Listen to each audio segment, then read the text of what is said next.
Bisa dibilang nggak ada ruginya kan. Tapi ketika orang Kristen sepanjang hidupnya menyembah Yesus sebagai Tuhan, malah tidak melakukan apa yang Yesus lakukan, ketika mati ternyata Yesus bukan Tuhan, bakal nangis bombay nggak gitu? Rugi badan. Bakal minta dibalikin lagi jadi manusia nggak? Itu maksudnya.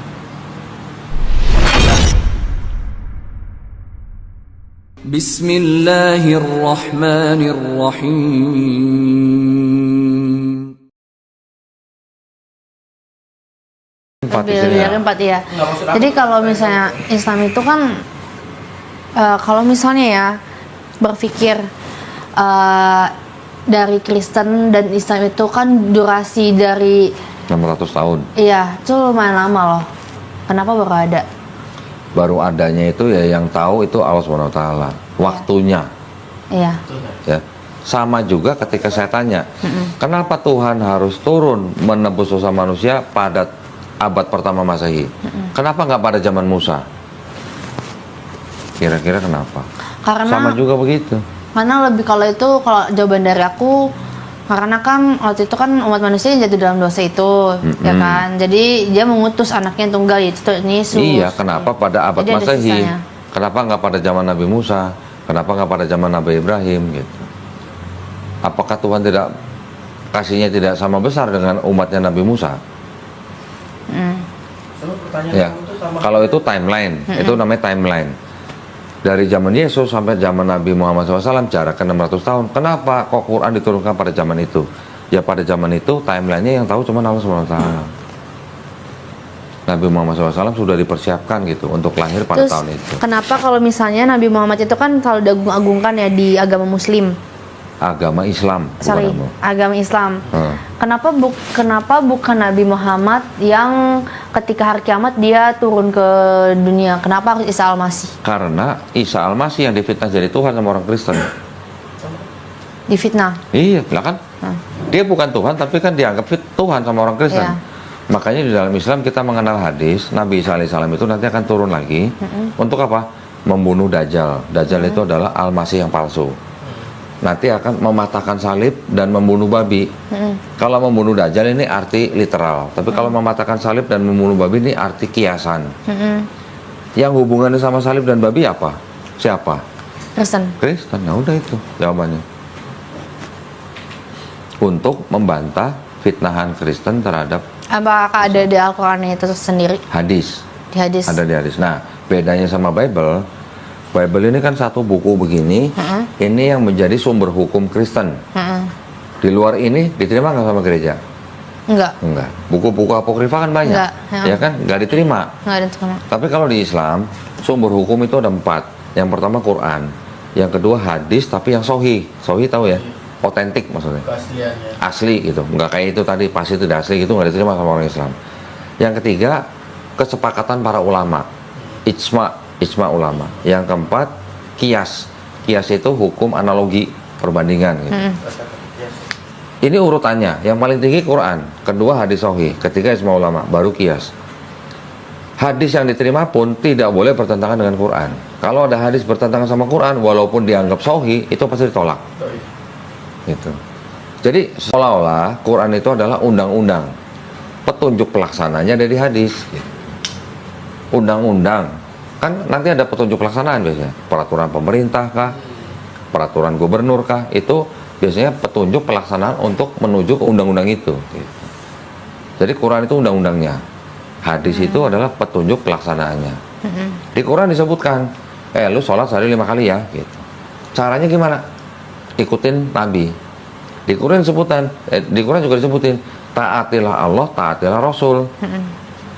Untuk taatilah Allah adalah untuk iman, taatilah Rasul untuk teknisnya gitu.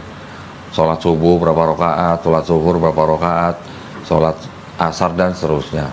Kalau zakat bagaimana, kalau puasa bagaimana, yang ngajarin Nabi. Jadi Nabi jadi teladan gitu buat umat Islam.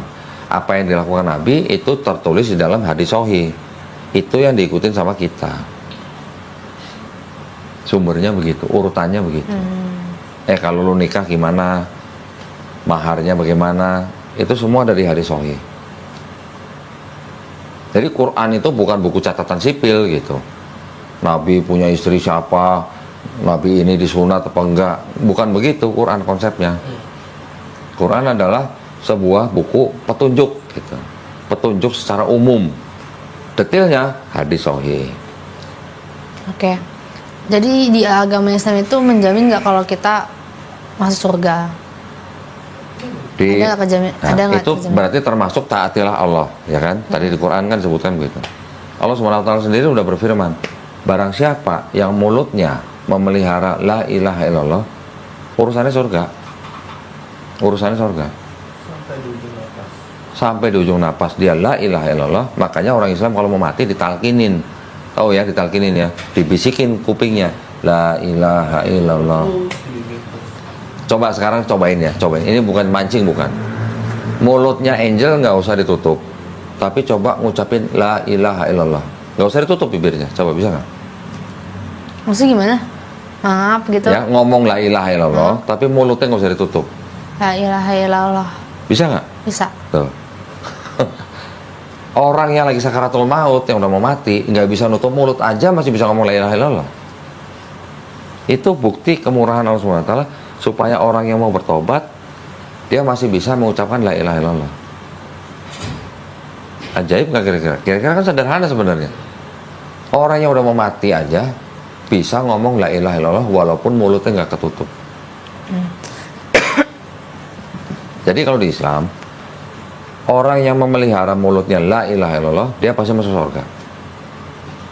Nah, konsep apa penebusan dosanya ya di Islam itu nggak ada yang orang harus mati di kayu salib. Dosa itu urusannya manusia dengan penciptanya. Di Islam antar sholat aja ini ada bacaan yang bisa menghapus dosa sebelumnya. Gitu. Jadi dari sholat ini ke sholat ini, nanti di sholat ini baca ini, dosa antara sini sampai sini hapus, diampunin. Habis sholat ini yang di sini baca surat ini misalnya, dosa antara ini sama sholat sebelumnya dihapus. Nggak usah sampai urusannya ke belakang-belakang, cuman urusan antar sholat aja diampuni gitu. Jadi orang yang menjaga sholatnya, menjaga amal baiknya, nggak usah mesti minta ampun yang jauh-jauh ke belakang. Antar sholat aja diampunin gitu. Itu malah lebih apa namanya? Jadi kita terjamin di antara dua sholat gitu. Ya. Konsepnya begitu. Dan konsepnya di Islam gini. Setiap manusia yang lahir, setiap manusia itu sebenarnya fitrah. Fitrah itu artinya apa? Bukan suci ya. Bisa sih suci tapi kurang tepat. Fitrah itu arti sifat asalnya. Sifat asalnya manusia itu sebenarnya muslim. Ingat ya, tadi muslim artinya apa? Orang yang berserah diri kepada penciptanya. Angel dulu lahir jadi bayi bisa apa? Kan nggak bisa apa-apa. Berserah diri kepada penciptanya. Penciptanya melahirkan Angel ke dunia ini untuk menjadi manusia kan dari bayi. Besar karena dititipkan orang tuanya. Tapi ketika Angel lahir di keluarga yang bukan Islam, nanti yang menjadikan Angel orang Kristen kan orang tuanya. Betul kan? Orang itu menjadi Yahudi, Nasrani atau Majusi karena orang tuanya. Tetapi nanti ketika orang itu mengenal Islam, menerima Islam, sampai dia memeluk Islam, dia sebenarnya bukan pindah agama, tapi dia kembali ke fitrahnya. Setiap manusia fitrahnya muslim. Sifat dasarnya muslim. Muslim adalah orang yang berserah diri kepada penciptanya. Konsepnya. Jadi bukan berarti kalau misalnya ada orang Islam berbuat dosa, ya pasti neraka. Tar dulu, dia menghina, dia menjaga la ilaha illallah di mulutnya enggak, dan dia bertobat enggak gitu.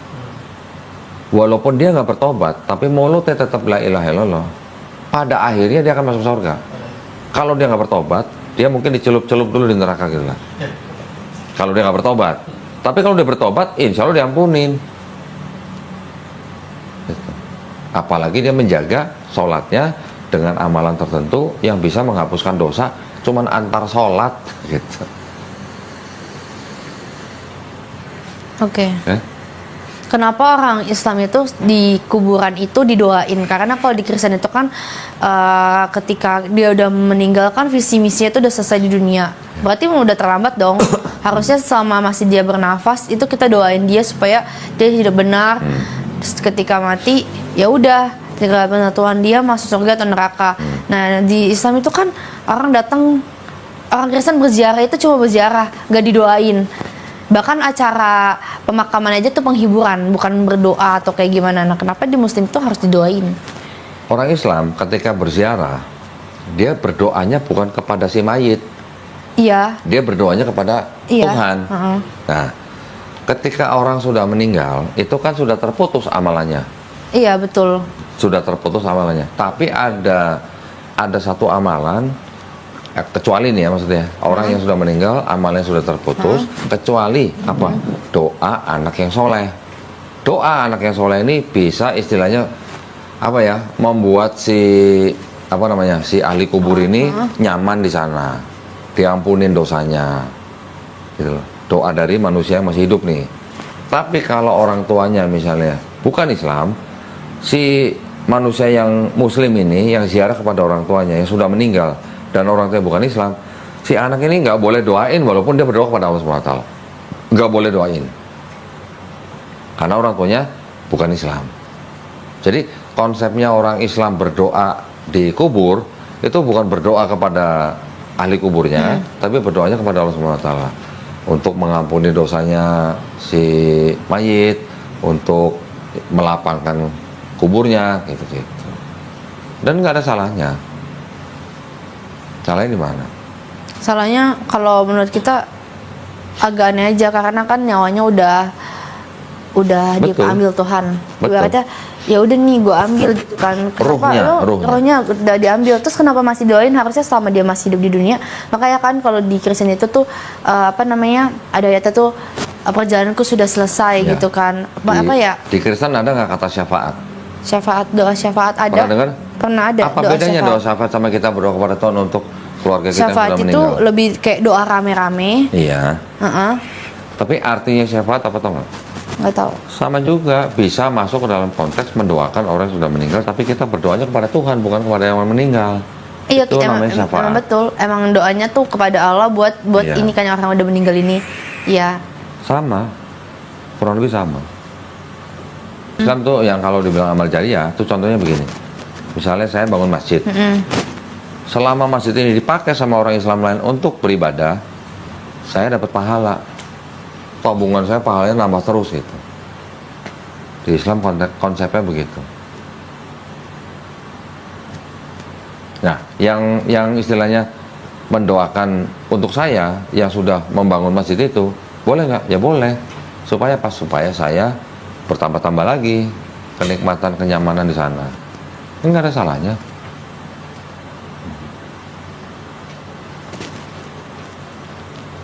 Oke? Aku mencoba mencerna sih yang ke arah situ karena Ya. Kalau ada yang kira-kira nggak masuk, kasih tahu apa? Coba nanti. Nanti kita bisa diskusin lagi. Jadi pertama, Yesus menikah. Oke, Gini. sepakat. Gini, sorry sebentar, saya potong ya. Kalau di Bible itu tidak tertulis Yesus menikah, kita nggak perlu ngomong Yesus menikah, nggak usah. Kalau tadi saya mengatakan bahwa tradisi Yahudi itu seorang rabi harus menikah, itu hanya tradisi, jadi hanya indikasi. Tapi saya nggak berani ngomong kalau Yesus menikah karena di Bible dia nggak tertulis. Saya hanya berani ngomong kalau di kitab itu tertulis. Makanya saya mencoba fair, gitu. Saya tidak mau menyerang tanpa dasar. Tapi kalau di Islam, kita memahami hampir semua nabi-nabi itu menikah, hampir semua, dan poligami.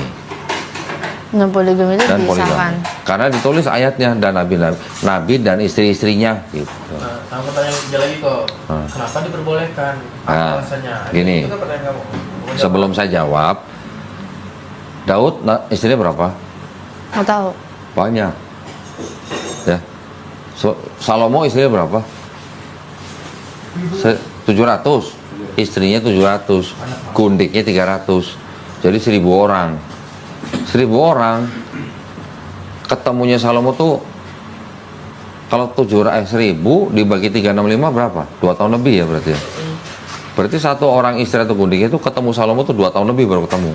Kalau 1.000 orang, kalau sehari ketemu satu istri loh. Ya. Sekarang Nabi Musa poligami nggak? Nggak tahu. Poligami. Aku nggak tahu sejarahnya itu. Ada. Istri yang keduanya itu orang Kus dari Afrika. Abraham poligami nggak? Hah? Nabi Abraham nggak tahu. Kan ada Sarah, ada Hagar. Oh iya, poligami. Hagar punya anak Ismail, Sarah punya anak Ishak. Poligami nggak? Poligami. Bahkan ada satu lagi istrinya namanya Keturah. Heeh. Jadi Yakub poligami nggak? Poligami, istrinya Kenapa laki-laki bisa poligami, cewek nggak bisa poligami? Nah, itu pertanyaan bagus. Tapi gua selesaiin dulu ya. Ya. Bahwa yang namanya poligami itu sebenarnya bukan murni ajaran Islam, bukan murni ajaran Islam. Islam datang bukan untuk mengajarkan poligami, tapi untuk membatasi poligami. Sebelum Quran diturunkan, orang bisa menikahi wanita berapapun yang mereka mau. Ya kan tadi kayak Salomo bisa 1.000, Nabi Daud bisa berapa puluh. Yang lain tuh nggak ada batasannya gitu. Tapi ketika Quran diturunkan, dibatasi cuma 4. Ya. Dan itu pun syaratnya berat. Gitu. Kalau lu nggak bisa adil, nikahilah satu saja. Di Bible ada nggak kata-kata nikahilah satu saja? Nggak ada. Di seluruh kitab suci, di seluruh dunia, nggak ada yang bilang nikahilah satu saja kecuali Quran. Jadi jangan salah. Poligami di Islam itu, Islam turun untuk mengatur poligami, bukan untuk menginisiat poligami. Poligami sudah ada dari ribuan tahun sebelum Quran diturunkan. Oke. Terus tadi apa tadi? Iya, Kenapa perempuan tidak nggak bisa boleh? poligami? Oke, sekarang gini. Oh, makasih. Sekarang gini. Ketika ada laki-laki punya istri 4, satu istri ini suaminya kan satu. Ketika punya anak si istri ini jelas nggak bapaknya siapa? Jelas, walaupun suami satu istri 4, dia punya anak, bapaknya jelas nggak siapa? Jelas dong, cuma satu suaminya kan? Apa? Ya lakinya, ayahnya cuma satu. Jadi kalau ini punya anak 2, jelas bapaknya si ini. Yang ini punya anak berapa? Jelas bapaknya ini. Semuanya juga begitu. Tapi ketika satu wanita, suaminya 4, ketika punya anak siapa? Bapaknya yang mana? Jelas nggak? Itu alasannya. Tapi nggak adil dong jadinya. Bukan nggak adil. Nah, kalau bilang mau masalah adil nggak adil, justru akan, ya itu akan menimbulkan masalah. Kalau lu punya suami 2 aja, anak lu yang lahir tuh anak yang dari suami yang mana? Bisa tahu nggak? Dari apa dari bini? Ya, itu satu. Kedua, satu suami dengan 4 istri, ini kalau orang ini hidupnya istilahnya benar dan bersih, walaupun istrinya 4, ini semuanya akan sehat secara fisik. Tapi kalau wanitanya yang 1, lakinya yang 4, walaupun mereka bersih, kemungkinan ada penyakit. Ini, silakan cek nanti di riset-riset kesehatan. Pasti begitu jatuhnya. Iya. Insya Allah ya. Iya. Kalau Angel masuk Islam, yang dipelajarin tuh Islamnya, jangan Muslimnya. Ya, kalau kita belajar Islam dari Muslim, dah pasti nggak masuk. Islamnya sempurna, Muslimnya nggak sempurna. Sama hanya kamu nanya, Makanya rokok haram nggak? Makanya coba dulu pelajaran agama Buddha, agama Hindu. Enggak, serius. Supaya kalian tuh nggak cuman berpaku sama satu agama. Oke, udah belajar belum? Aku belajar agama Buddha udah 50%, agama Hindu udah, Katolik udah. Katolik karena aku pernah sekolah Katolik kan. Jadi pernah tahu. Agama Islam apalagi, kayak mayoritas teman-teman aku Muslim. Nah terus yang dipelajarin dari Buddha apa? Yang aku pelajarin dari Buddha itu menurut aku nggak make sense sih. Kan kita kan sebenarnya berhala ya. Terus kedua itu kan Sang Buddha. Sang Buddha itu Tuhannya tuh ada masanya. Ada berapa ratus masanya gitu. Terus dewanya tuh banyak banget. Jadi ada dewa ini, dewa itu, dewa itu sekarang pusing. Terus mereka tuh percaya sama Nama karma. Tuhannya Buddha siapa? Hah? Nama Tuhan dalam Buddha siapa? Sang Buddha apa ya? Bukan. Bukan apa ya namanya? Buddha bukan Tuhan. Buddha tuh gelar daripada Siddhartha Gautama. Tapi Tuhannya ada lagi namanya. Siapa? Nirwana. Nirwana ya. Jadi aku Nirwana orang taunya surga gitu kan. Padahal nggak, Nirwana itu nama Tuhan dalam Buddha. Tapi konsep ketuhanannya Buddha sebenarnya mirip sama Islam. Tuhan itu tidak diperanakan, tidak memperanakan, tidak diciptakan, tidak menjelma, tidak bersyarat. Itu Buddha. Sebenarnya konsep Tuhannya benar, bagus.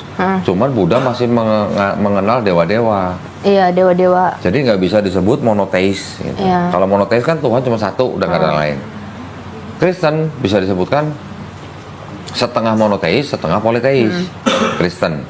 Karena monoteisnya dari Yahudi, politeisme dari Perjanjian Baru. Hindu apalagi? Hindu mungkin bisa disebut politeis. Sama mereka tuh percaya karma sih, jadi karma baik dan karma buruk udah itu Ya. doang. Kalau Hindu ya Yahudi juga udah belajar. Yahudi. Nah, ya ini Tanakh ini. Tanakh itu murni monoteis, sama seperti Islam. Ya. Hindu tadi walaupun Hindu juga mengakunya Tuhannya satu, tidak boleh digambar segala macam. Jadi ajarannya Hindu sebenarnya monoteis, tapi setelah ke bawah-bawah pengikutnya menciptakan konsep Iya. yang boleh menyembah dewa apa aja gitu. Iya. Makanya aku tuh suka mempelajari agama-agama lain kayak agama Muslim, agama Buddha, Hindu, bahkan ateis pun aku belajar. Wah. Kenapa ada ateis? Asal mulanya tuh kenapa? Sekarang dari semua itu, yang resikonya paling kecil agama apa? Dalam hal apa? Dalam hal keselamatan. Dalam hal keselamatan, resiko paling kecil Resiko paling kecil yang agama nggak bisa apa? selamat gitu. Yang bisa selamat. Yang bisa selamat. Yang nggak rugi lah gitu. Ataupun kalau ruginya paling kecil gitu. Agama apa kan? Yang bisa menjamin sih di agama Kristen. Menjamin. Iya. Oke. Karena kan kalau di Islam itu ya Allah berikanlah aku jalan yang lurus. Sedangkan di Kristen itu akulah jalan kebenaran dan hidup. Oke. Tidak. Sekarang jalannya bangsa Israel ketika Nabi Musa siapa? Bagaimana? Jalan keselamatannya bangsa Israel ketika dipimpin sama Nabi Musa, jalan keselamatannya siapa?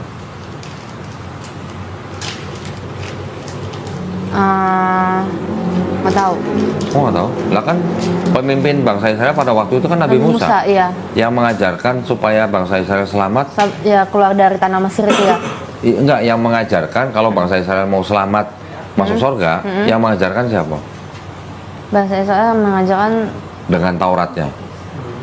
Nabi Musa. Nabi Musa. Berarti Nabi Musa jalan kebenaran buat bangsa Israel pada saat itu nggak? Enggak. Kok enggak? Lah kalau nggak ada Nabi Musa yang mengajarkan Taurat, bangsa Israel selamat nggak? Nabi Musa itu diutus Tuhan. Sama, Yesus juga diutus Tuhan. Aku diutus hanya untuk domba-domba bangsa Israel.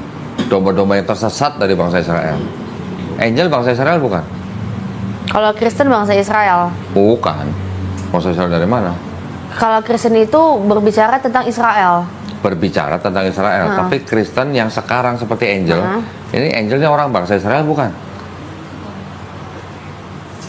Bukan. Bukan. Yesus diutus hanya untuk domba-domba tersesat dari bangsa Israel. Jadi Yesus bukan diutus untuk Angel. Itulah bedanya. Kalau cuman Yesus bilang akulah jalan dan kebenaran dan hidup, sebenarnya nggak ada yang salah. Bisa diartikan begini nggak? Kan ada ayatnya, tidak ada yang sampai kepada Bapa kecuali melalui aku. Iya. Untuk siapa? Untuk bangsa Israel kan? Jadi kalau bangsa Israel mau selamat, ya harus mengikuti ajaran Yesus untuk sampai kepada Bapa. Jadi Yesus itulah jalan. Jalan, ada tujuan kan? Tujuannya siapa? Bapa. Karena tidak ada yang sampai kepada Bapa kecuali melalui Yesus. Yesus jalannya, Bapa tujuannya. Yang harusnya disembah ini jalannya atau tujuannya? Atau dua-duanya? Jalannya. Kok jalannya? Tujuannya nggak usah disembah. Tujuan akhir. Kayak udah mulai ngelek nih otak aku nih. Mau sampai ke Bapa atau cuma sampai Yesus? Dua-duanya. Lah kan cuma sampai di jalan, belum sampai tujuan. Misalnya Angel dari sini mau ke Semarang, jalannya lewat jalan tol Cipali gitu. Tujuannya kan Semarang, bukan Cipalinya. Yang mau dituju sama Angel kan Semarang. Tujuannya, iya. Iya, ya harusnya disembah tujuannya atau jalannya. Tujuannya. Nah, jalannya bangsa Israel ketika zaman Nabi Musa, jalannya Nabi Musa. Untuk kepada siapa? Untuk kepada Allah gitu. Tapi waktu kejadian Musa itu setelah Yesus itu udah bangkit dari itu kan? Musa. Ya, jadi kejadian maksudnya terjadinya Nabi Musa itu, nih aku lupa soal sejarah ini yang Nabi Musa bantu keluar bantu orang Israel keluar dari tanah Mesir.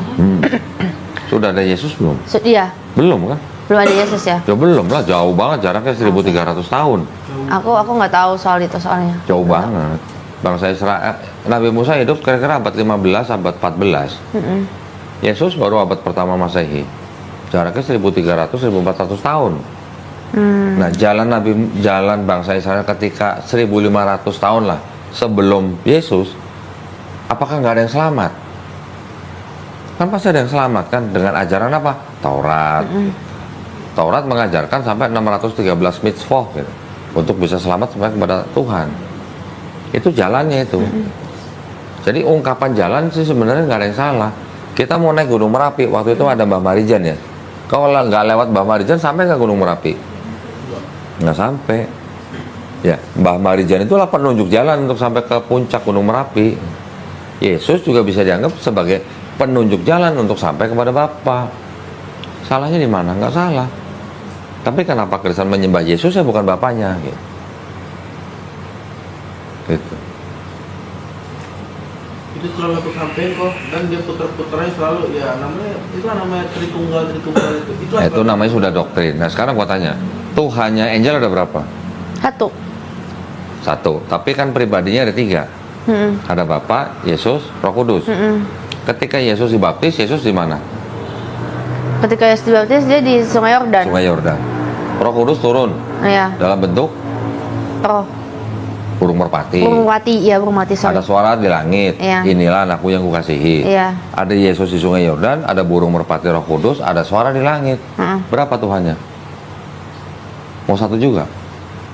Bareng nih, nongolnya bareng nih. Ya kan? Nongol bareng, terus mau bilang Tuhan satu. Berapa Tuhannya? Kalau nongolnya sendiri-sendiri, kita masih bisa bilang Yesus dipimpin Roh Kudus. Misalnya, Bapak yang mengutus Yesus, tapi itu Bapak menjelma jadi Yesus. Tapi kalau nongol bareng dengan akal sehat, itu Tuhannya berapa? Bisa nyebar gitu jadi 3. Apakah berarti itu namanya multiplikasi? Bertambah banyak seperti sel gitu atau gimana? Doktrin kamu tuh terlalu dalam kan, tentang memaksakan Tritunggal itu terlalu maksa sebenarnya. Nah, sekarang kalau dibilang Tritunggal pribadinya kan 3. Kenapa berhenti di angka 3? Kenapa nggak 5? Kenapa nggak 100? Kenapa 3 mentok gitu? Kira-kira kenapa? Nggak tahu. Nggak tahu. Itu sebenarnya berasal dari keyakinan orang-orang sebelum Yesus, ratusan bahkan ribuan tahun, yang mana orang-orang zaman dulu sebelum ada Yesus sudah menyembah dewa-dewa yang triad gitu. Triad itu artinya 3 tapi 1. Di Sumeria dewanya 3 tapi 1. Di Babilonia dewanya 3 tapi 1. Di Persia dewanya 3 tapi 1. Di India ada Trimurti, ya kan? 3 tapi 1. Di Mesir juga ada 3 dewa tapi 1. Osiris, Horus, Isis. Di Eropa nanti ada Dewi Madonna, badannya 1, mukanya 3. Kenapa semuanya 3 gitu? Kenapa nggak ada yang 20, nggak ada yang 50 gitu? Karena ada konsep seorang filsuf Yunani namanya Aristoteles ngomong, menurut orang-orang Pitagoras, alam semesta ini dibatasi dengan 3, awal, tengah, akhir. Kami, Aristoteles ini bilang, kami menggunakan hukum itu untuk menyembah dewa-dewa kami. Jadi sebelum ada Yesus sudah 3 semua. Ribuan tahun sebelumnya. Jadi Kristen konsepnya sebenarnya nggak ada bedanya sama yang sebelumnya. Cuman kalau dulu sebut dewa, yang Yesus sebut Tuhan. Bahasa Inggrisnya dewa apa? Dewa itu Bahasa Inggrisnya? nggak tahu. God ya. God juga. God, ya. Bahasa Inggrisnya Tuhan apa? Lord. Lord bisa, tapi enggak. Sebenarnya Lord itu lebih tepat diterjemahkan Tuhan. Kalau Tuhan dalam bahasa Inggrisnya apa? God. God juga. Jadi God sama Tuhan sama dewa, bahasa Inggrisnya itu sama. Yang membedakan cuma ada huruf G besar, ada huruf G kecil kan. Itu sifatnya hanya ilahi lah disebutnya. Jadi dewa zaman dulu sama Tuhan zaman sekarang sebenarnya pengertiannya sama kurang lebih. Itu. Nah, Kristen kenapa cuma 3? Karena mengikuti dan meneruskan agama-agama yang sebelumnya, yang misteri itu. Sebelum ada Yesus, sudah ada 16 dewa yang disalib dan bangkit menjadi Tuhan. Sudah ada. Ini bukunya nih. Perutnya udah sakit dia. Hah? Perutnya udah sakit. Oh, perut sakit. Mau pulang? Mana bu? Ini. Artinya apa tuh? The world The word 16 crucified saviors. Nah, 16 juru selamat dunia yang disalib. Kekristenan sebelum Yesus.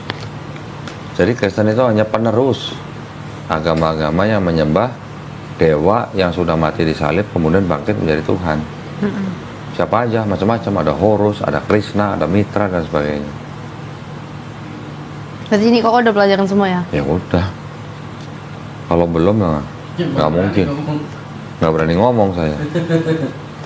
Ya walaupun ada yang ngebantah buku ini, ya setiap orang kan punya data, Iya. gitu. Tinggal orang yang punya ngebantah ini punya data apa enggak, gitu. Dan saya kan tadi sudah membuktikan bahwa perjanjian lamanya Kristen itu asalnya punya Yahudi, yang konteksnya diperkosa sama orang-orang Kristen. Sebenarnya nubuat itu untuk untuk Hezekia, untuk bangsa Israel, tapi oleh orang Kristen dimaknai itu untuk Yesus, semuanya dulu untuk Yesus. Orang Yahudi kan nggak percaya Yesus sebagai Mesias. Orang Yahudi konsep Mesiasnya bilang begini, Mesias yang akan turun itu harus benar-benar manusia yang lahir dari persetubuhan tubuh suami istri, bukan Tuhan yang jadi manusia. Mesias itu, yang kedua, Mesias itu harus keturunan Daud melalui anaknya Salomo. Yesus kan bukan anak kandung Yusuf. Yang keturunan Daud kan dari Salomo kan Yusuf. Tapi kan Yesus bukan anak kandungnya Yusuf. Kalau bukan anak kandung sama orang Yahudi nggak diterima. Mesias itu nanti akan datang ketika di seluruh dunia sudah tidak ada orang mengangkat senjata, nggak ada yang perang. Mesias itu nanti akan datang ketika seluruh dunia sudah mengenal Hashem, Tuhan yang Maha Esa. Dan juga orang Yahudi bilang Mesias itu yang akan datang, bukan datang menyelesaikan misi, pergi, datang lagi, itu bukan begitu. Datang cukup sekali menjadi raja bangsa Israel. Bedanya di situ. Jadi konsep Mesiasnya di Yahudi sama konsep Mesiasnya di Kristen itu beda. Makanya saya bilang Kristen membaca kitabnya orang Yahudi yang terjemahannya sudah diubah-ubah menjadi Septuaginta, kemudian baru dijadikan kitabnya orang Kristen. Jadi nubuat-nubuat yang dianggap untuk Yesus itu dibantah total sama yang Yahudi. Nah sekarang yang punya kitab Yahudi, berarti yang berhak menafsirkan siapa? Ya harusnya orang Yahudi. Gitu. Makanya saya bilang Kristen memperkosa konteks yang ada di dalam Tanakh menjadi nubuat untuk Yesus. Gitu. Tapi sebelumnya aku pernah debat gak sama pendeta-pendeta atau ahli Taurat lainnya? Banyak. Baru kemarin debat sama pendeta yang udah 13 tahun belajar teologi. Ketika saya sebutin akhirnya dia malah nggak tahu, malah saya ngasih tahu. Pendeta 13 tahun belajar STT. Terus gimana? Apakah dia mualaf? Enggak, saya kalau debat sama pendeta saya tidak pernah pengen memualafkan siapa-siapa. Di Islam kita punya konsep hidayah. Itu yang punya cuma Allah SWT, bukan kita. Seorang pendeta bisa saya permalukan dari kitabnya sendiri. Tapi apakah dia langsung terima hidayah? Enggak, belum tentu. Pendeta hidupnya udah enak, ibaratnya begitu. Perpuluhan udah gede.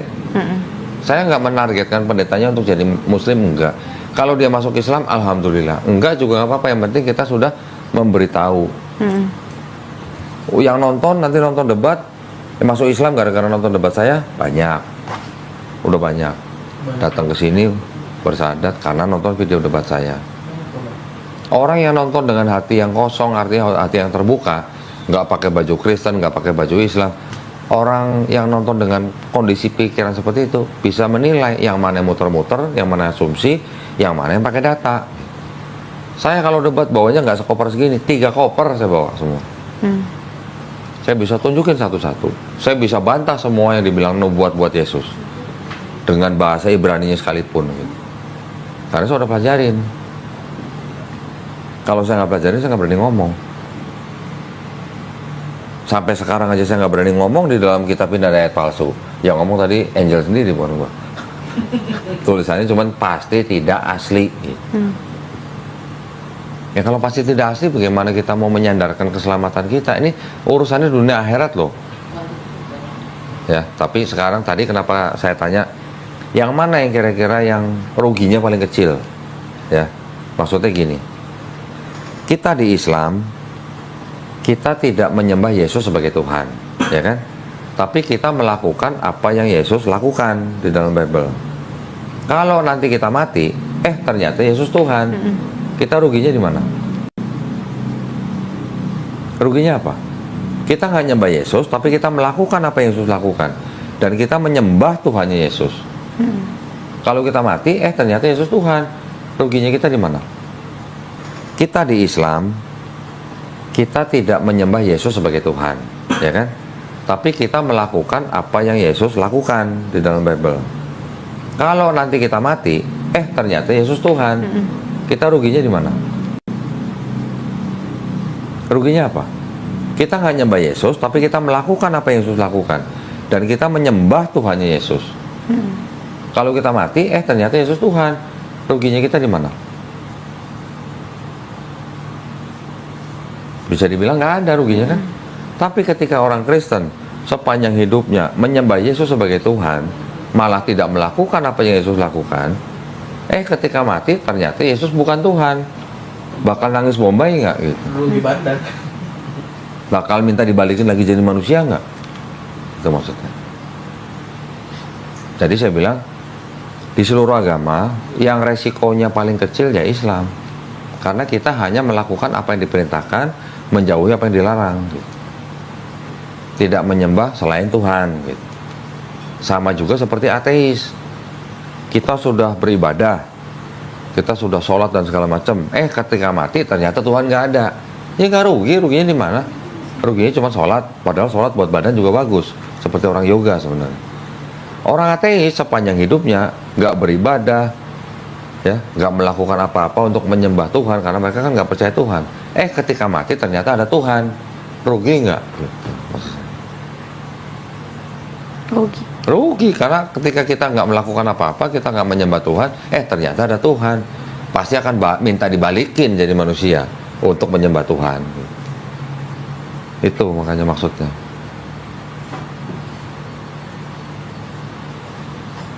Nah, pertanyaan saya tadi saya balikin lagi. Angel sebenarnya ini mau ngikutin Yesus atau mau ngikutin Paulus? Karena saya bisa buktikan ajaran Paulus beda dengan ajaran Yesus. Iya. Kalau ajaran beda, kalau Yesus bilang nanti akan ada nabi palsu, nah saya tanya, nabi palsu tuh ajarannya harusnya sama nggak dengan Yesus? Kalau sama, berarti bukan nabi palsu. Nabi Muhammad SAW ajarannya nggak ada yang beda dengan Yesus.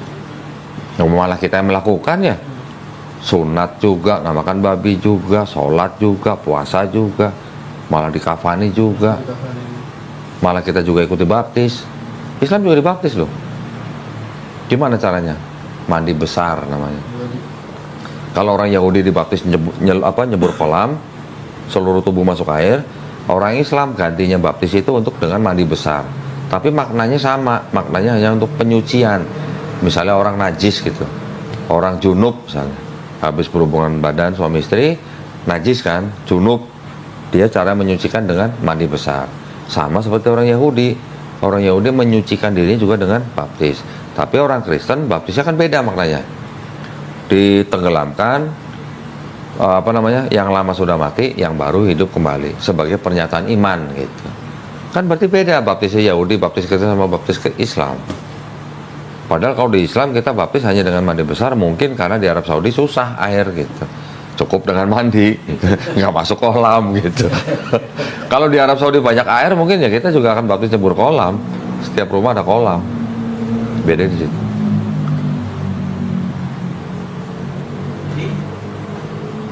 Udah cukup paham lah. Paham ya? Iya. Jadi keimanan kamu maunya gimana? Mau bersyahadat kok? Nanti ya, kalau misalnya memang sudah mengimani Islam, jangan takut, aduh nanti kalau gue Islam gimana dong, nanti gue belajarnya gimana, nggak usah mikirin yang begitu. Atau mikir, aduh nanti kalau gue masuk Islam, nanti gue berantem sama bokap pun, yang belum tentu terjadi nggak usah dipikirin dulu. Ya, yang penting ini kan masalah hidup dan mati nih, masalah surga dan neraka nih. Orang oke, ya udahlah ntar aja deh gue berimannya ntar aja. Siapa yang bisa menjamin Angel besok masih hidup? Yang bisa menjamin Angel besok masih hidup siapa? Lu bisa jamin? Nggak berani. Kita semua nggak ada bisa jamin. Kita semua nggak ada yang tahu besok kita masih hidup apa enggak. Ya kan? Tapi ketika kita sudah tahu ada kebenaran, sudah ada pesan-pesannya, sudah ada barang buktinya, terus kita nggak mau beriman, kita belum daftar, udah keburu mati. Nangis bombay nggak itu? Kalau begitu. Sama seperti gini, Angel nih mau diakui sebagai mahasiswi perguruan tinggi tertentu. Angel belajar dulu atau daftar dulu? Daftar dulu. Daftar dulu. Nah, daftar itu asyhadu alla ilaha illallah. Itu namanya daftar. Gitu. Ketika kita sudah daftar, baru kita belajar, ya kan? Belajarnya juga kan nggak langsung belajar tingkat akhir. Orang masuk kuliah kan pasti belajar semester pertama, semester kedua kan bertahap gitu. Setiap semester ada ujiannya. Setiap apa yang kita pelajarin, kita jalankan, kita diuji. Itu yang namanya perjalanan iman. Sampai nanti kita paling tinggi, kita diuji, tetap la ilaha illallah, lulus. Nah itu gambarannya gitu. Jaminannya tetap surga. Ini kalau kita bicara iman gitu ya. Tapi kalau mau bicara masih senang-senang di dunia, masih takut ini itu, ya monggo. Di dalam Islam tidak ada paksaan. Tapi yang namanya orang beriman, dia menyatakan iman, dia belajar melakukan, menjalankan perintahnya, menjauhi larangannya, step by step. Nggak perlu hari ini bersyahadat, besok jadi imam di masjid gitu, nggak boleh malah gitu.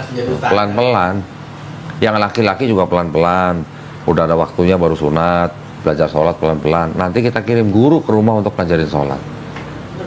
Sampai begitu. Kan udah aku bilang juga, dia bilang kalau aku masuk muslim jangan paksa Masuk aku Islam. masuk Islam jangan paksa aku berkerudung, jangan paksa Pelan-pelan. Kalau dipaksa kaget kamu malah Pelan-pelan. sisa. Tapi coba boleh, tapi pelan-pelan. Maksudnya gini, kan kita sambil belajar. Apa sih maksudnya pakai kerudung gitu kan? Kenapa sih perempuan harus pakai kerudung? Belajar pelan-pelan. Tujuannya apa gitu. Seperti contoh, ada 2 permen. Yang satu ada bungkusnya, yang satu nggak ada bungkusnya. Dua-duanya jatuh ke tanah. Kira-kira mana yang mau dimakan? Ya pasti ada bungkusnya lah. Ya. Tujuannya Islam diperintahkan untuk pakai kerudung bukan untuk menindas perempuan itu, tapi untuk memuliakan perempuan itu. Kira-kira kalau udah 2 perempuan, yang satu pakai baju seksi, satu pakai kerudung dan gamis, kira-kira kalau jalan bareng yang bakal digodain yang mana? Yang seksi. Yang seksi. Berarti kan yang pakai kerudung, pakai gamis ini kan di mata Allah SWT kan jauh lebih mulia daripada yang ini. Kecuali kalau wanitanya ingin digoda gitu, lain cerita. Gitu. Itulah maknanya kerudung, tapi pelan-pelan belajar. Misalnya contoh begini, kemarin ada belum lama ya ibu-ibu diskusi sama saya di WA 2 jam, akhirnya dia mau syahadat. Setelah bersyahadat saya tanya, Bu kerja di mana? Saya kerjanya di pabrik bir kok gitu. Pabrik bir kerjanya. Apa saya langsung suruh dia keluar? Ibu harus keluar, bir haram. Ya enggak lah, nafkahnya dia di situ. Pelan-pelan, Bu, pelan-pelan ya Bu ya. Cari pekerjaan yang. Nah, kalau ada rentenir misalnya, rentenir, terus syahadat masuk Islam, apa saya suruh langsung dia harus lepas rentenirnya? Dia makannya cuma dari situ. Ya enggak, pelan-pelan, kita ajarin pelan-pelan. Pak, riba tuh gini, dosanya begini, pelan-pelan. Tapi Bapak, kalau itu masih jadi nafkah Bapak, ya udah jalanin dulu sampai bisa dapat pekerjaan yang lebih baik. Gitu caranya. Jadi orang yang baru masuk Islam itu seperti orang yang dikasih grace period, tau nggak? Waktu tenggang gitulah, yang tidak dihisap gitu. Kira-kira gitu. Jangan terlalu takut dengan apa yang belum tentu terjadi. Kita ada yayasan, kita bantu orang-orang yang baru masuk Islam, sampai ke bantuan hukum pun kita sediain. Misalnya ada yang butuh cerai, butuh pengacara, kita sediain gratis, nggak ada yang bayar. Sunat gratis, belajar Iqra gratis, semuanya. Kalau misal kok dia muslim, masuk Islam nih, ya. Untuk ijab kabulnya nggak bisa bapaknya juga kan? Bapaknya dia Iya. nggak bisa. Karena syarat jam kumpul harus muslim kan? Ya, Jadi wali hakim harus. wali hakim bisa. Gampang, tinggal kau aja. Disediain wali hakim. Jadi apapun. Islam itu agama yang dimudahkan, bukan agama yang gampangan ya, tapi agama yang memudahkan orang yang menjalankan. Contoh misalnya di suatu tempat nggak ada air, gimana caranya? Gak bisa wudhu, bisa dengan tayamum, wudhu debu. Orang yang sedang safar perjalanan, sholatnya juga dimudahkan. Yang zuhur dan asar misalnya sama-sama 4 rakaat bisa digabung dan dipendekkan. Zuhurnya jadi 2 rakaat, asarnya jadi 2 rakaat. Itu namanya dijamak qashar. Allah Subhanahu wa taala jauh lebih tahu daripada kita. Jauh lebih tahu. Kenapa kita diperintah sholat? Karena sholat itu berguna buat kita. Berguna buat apanya? Berguna buat tubuh kita, juga berguna buat otak kita. Yang tahu siapa? Yang ciptain kita gitu. Puasa berguna nggak? Berguna. Yang lebih tahu kan yang menciptakan kita. Kita makan dalam setahun, 1 bulan puasa, itu kan sama juga dengan detoksifikasi. Kita sakit perut apa misalnya, ke dokter, kita bayar nih 500.000. Dokternya bilang, Bapak puasa ya besok ya. Kita bayar suruh puasa. Ini ada yang memerintahkan kita puasa, kita nggak bayar. Lebih tahu mana dokter sama yang nyiptain manusia gitu. Jadi tolong dibedain ajaran Islam dan Muslim.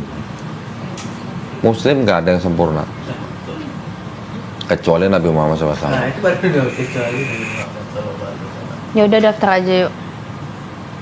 Daftar kan? Iya. Iya. Daftar dulu Iya. iya. Daftar dulu kan, bilang daftar dulu baru Iya. belajar. Belajarnya pelan-pelan. Boleh. Belajarnya kan pelan-pelan. Iya. Yul, tolong siapin Yul. Aku mau pinjam HP kamu. Enggak nggak mau direkam-rekam.